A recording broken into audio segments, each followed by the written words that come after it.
Hello viewers, আসসালামু আলাইকুম।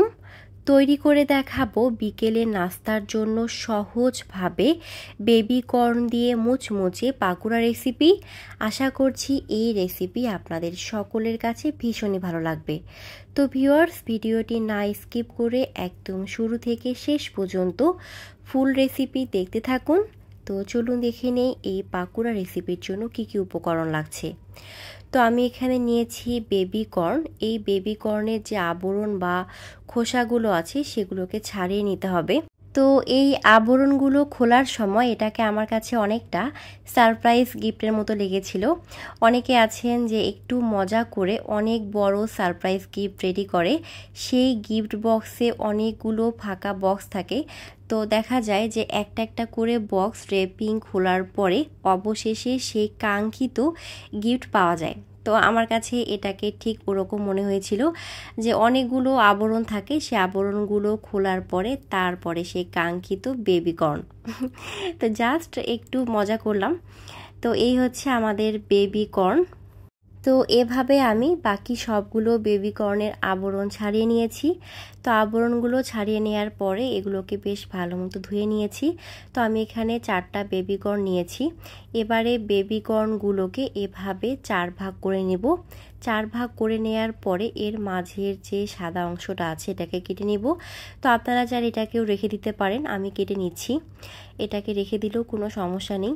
তো এভাবে সবগুলো বেবি কর্নের সাদা অংশ ছাড়িয়ে নেব।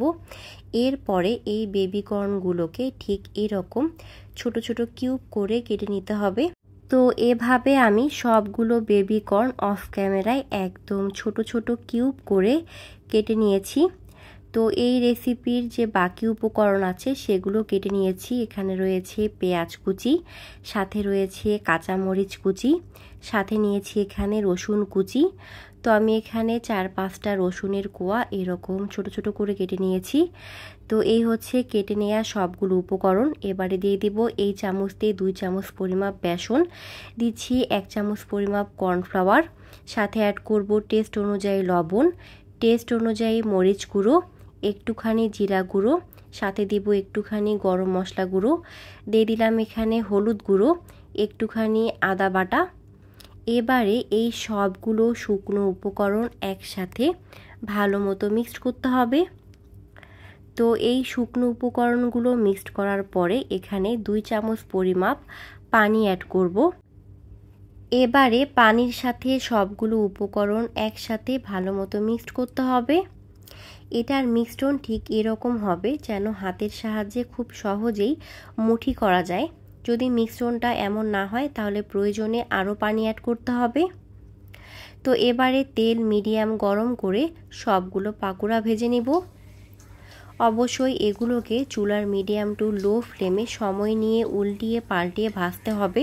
হাই ফ্লেমে ভাজতে গেলে পাকোড়ার উপরের অংশটা ভাজা হবে কিন্তু ভেতরটা সিদ্ধ হবে না, তাই চুলার মিডিয়াম টু লো ফ্লেমে একটু সময় নিয়ে ভাজতে হবে।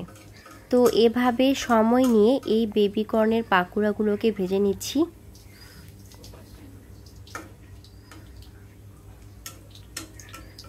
এভাবে তেল একটু ছড়িয়ে দিতে হবে, তাহলে উপরটা বেশ ভালো মতো ভাজা হবে। যদি আপনারা একদম ডুবো তেলে ভাজেন সেই ক্ষেত্রে এই কাজটা করার প্রয়োজন নেই। তো এভাবে সবগুলো পাকোড়া আমি 2 সাইড উল্টিয়ে পাল্টিয়ে একদম লাল করে ভেজে নিয়েছি। পাকোড়া ভাজার এ পর্যায়ে এলে এটাকে নামিয়ে গরম গরম পরিবেশন করব। তো ভিউয়ার্স, তৈরি হয়ে গেল একদম দারুণ স্বাদের গরম গরম বেবি কর্ন দিয়ে পাকোড়া রেসিপি। বেবি কর্নের এই পাকোড়া রেসিপিটা খেতে একদম মারাত্মক লেভেলের মজা হয়, না বানিয়ে খেলে বোঝানো যাবে না। এটা তৈরি করা যেমন ভীষণই সহজ, খেতেও হয় দারুণ টেস্টি। তো আপনারা খুব সহজেই এভাবে বিকেলের নাস্তায় বেবি কর্নের পাকোড়া তৈরি করতে পারেন। আমার চ্যানেলে আরও বেশ কিছু পাকোড়া রেসিপি আছে, চাইলে দেখে নিতে পারেন। তো ভিউয়ার্স, আজকে এ পর্যন্তই। ইনশাল্লাহ দেখা হবে আবারও নেক্সট কোনো নতুন ভিডিওতে। সে পর্যন্ত সকলেই ভালো থাকবেন, সুস্থ থাকবেন, আমার পরিবারের জন্য দোয়া রাখবেন। Thank you. Let's see the next video. আসসালামু আলাইকুম।